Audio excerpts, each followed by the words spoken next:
दोस्तों पहले दादी नानी लड्डू बनाया करती थी, हमारी माएँ लड्डू बनाया करती थी जो कि बहुत पौष्टिक होते थे। बट हमने कभी खुद ये लड्डू बनाएंगे ऐसे सोचा नहीं, क्योंकि हमको ये लगता है कि ये लड्डू बहुत मुश्किल होते हैं। बट ये सबसे आसान रेसिपी मैं आपके लिए लाई हूँ, जो आप मिनटों में ये लड्डू बना लेंगे और आपको कुछ भी मुश्किल नहीं लगेगा। उतने ही ज़्यादा पौष्टिक लड्डू है ये, इतने ये लड्डू आसान है।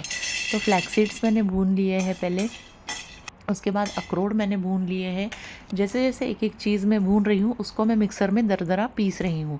तो देखिए फ्लैक्स सीड्स और अखरोट, अब मैंने बादाम भून लिए हैं, बादाम को भी मिक्सर से दरदरा पीस कर निकाल लूँगी। उसके बाद मैंने 1 चम्मच घी डाल के उसमें गोंद मिला दिया है।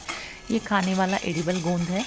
तो ये भी हमको मतलब सारी चीज़ें मैंने अपने मन से ही ली है, कोई मेजरमेंट करके नहीं लिया है। मुझे बस जितना लगा मेरे मन को कि मैंने वैसा ले लिया। तो ये 100 ग्राम के करीब गोंद है, आप ले सकते हैं, इससे ज़्यादा या कम भी आप कर सकते हैं। फिर मैंने ये पम्पकिन सीड्स लिए हैं, इसे भी मैंने भून लिया है। सारी चीज़ें मैंने ड्राई रोस्ट की है, बस सिर्फ गोंद मैंने घी में भूना था। गोंद को भी मैं बारीक कर रही हूँ, देखो किस तरह से क्रंची गोंद हो चुका है। अब ये मिक्सर में से इजीली बारीक हो जाता है। बस एक एक चीज़ मैं भूनती जा रही हूँ और मिक्सी में पीसते जा रही हूँ और मिलाती जा रही हूँ। बाद में मैंने तिल ले लिए हैं, वाइट कलर के तिल, वो भी मैंने पीस लिए हैं। और फिर लास्ट में मैं इसमें ब्लैक कलर के तिल भी मिलाने वाली हूँ, जो कि बहुत ज़रूरी है। वाइट तिल के बाद हम ब्लैक तिल मिलाएंगे। इस लड्डू में ओमेगा 3, कैल्शियम, आयरन, B12 और मैग्नीशियम, फास्फोरस, जो भी vitamin E, A, B, C, तो एक ही लड्डू में हमको सारे पोषक तत्व मिलेंगे। अलग अलग चीज़ें खाने की अब हमको ज़रूरत नहीं पड़ेगी। और लास्ट में मैंने थोड़े से काली मिर्च ले लिए हैं और ये भी हमें मिला देना है लड्डू में। अगर किसी को कफ खांसी की शिकायत हो तो वो भी इससे ठीक हो जाती है। और ये लड्डू में बिल्कुल भी घी नहीं है, कुछ लोगों को घी से एलर्जी होती है, इतना घी नहीं खा पाते हैं, तो बिना घी के ये लड्डू है। सारी चीज़ें मैंने इसमें मिलाई है, आप देख सकते हैं। अब 1 किलो के करीब मैंने गुड़ ले लिया है। गुड़ को मैं बस पिघला लेने वाली हूँ 2 चम्मच पानी डालकर। बहुत ज़्यादा पानी नहीं डालना है हमें, बस थोड़ा सा पानी ऐड करना है, 1 घूंट के समान पानी ऐड करना है और गुड़ को पिघला लेना है। अब ये जो लड्डू की हमने पिसाई कर कर जो सामग्री तैयार है, इसके मैंने 2 पार्ट कर लिए हैं गुड़ के हिसाब से। अब last but not the least, मैंने इसमें सौंठ का पाउडर मिलाया हुआ है। तो सौंठ का पाउडर मेरे पास तैयार ही मैंने खुद बनाकर ही रखा था, जिसमें कि सौंठ, सौंफ, लौंग, इलायची, काली मिर्च, ये सब जैसे कि हम चाय का मसाला बनाते हैं, बस वही सारे इंग्रेडिएंट्स मेरे पास थे, तो वही पाउडर मैंने इसमें मिला दिया है।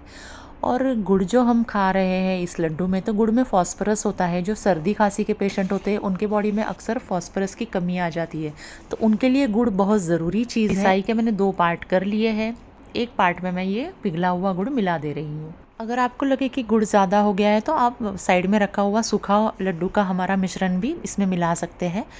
तो बस अब ये जैसे ही कुनकुना हो जाएगा, हमारे हाथ को जितना सहन हो उतना जब हो जाएगा, तो अब हमें इसके फटाफट से लड्डू बना लेना है। हाथ को थोड़ा सा पानी में डिप करना है और लड्डू बनाना है। देखिए मुझे लगा कि थोड़ा सा गुड़ ज़्यादा है, इसलिए मैं 1-2 चम्मच ये सूखा अपना लड्डू का पाउडर मिला रही हूँ।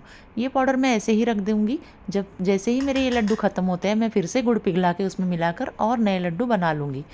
तो इस तरह से अब पहले तो बहुत गर्म लग रहा है ये हाथों को, पहला लड्डू बहुत मुश्किल गया मुझे बनाने, लेकिन उसके बाद मैंने जैसे जैसे पानी में हाथ डुबा के लड्डू बनाना स्टार्ट किए, फटाफट मेरे लड्डू बन गए। और पूरा ठंडा नहीं होने देंगे हम इसे, थोड़ा कुनकुना रहे जब ही हम लड्डू बना लेंगे।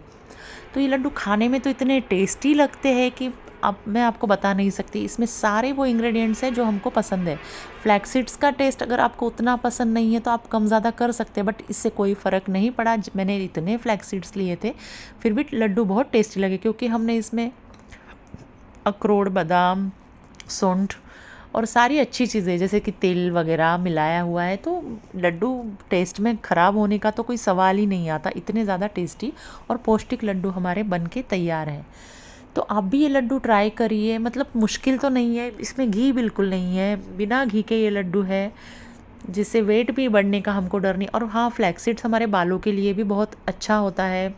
हेयर फॉल के लिए रोज़ ही हमें फ्लैक्स सीड्स खानी चाहिए, ऐसे डॉक्टर भी सजेस्ट करते हैं। तो वो सारी चीज़ें मैंने इसमें मिलाई है और इस तरह से लड्डू बनाए, बच्चे बूढ़े सभी खा सकते हैं। और ठंड के दिनों में ये लड्डू ज़्यादा कारगर साबित हो सकते हैं। अगर दूसरे सीजन्स में ये लड्डू बनाना है तो आप गोंद को स्किप कर सकते हैं, और बाकी सारी चीज़ें का आप इस तरह से हमेशा, मतलब साल के 365 डेज़ भी हम ये लड्डू बना के रख सकते हैं। और बच्चों को दे सकते हैं। तो कैसी लगी आपको ये रेसिपी? आप भी ज़रूर ट्राई करें और कोई मेजरमेंट नहीं, आप आपके दिल से ही सामान ले सकते हैं।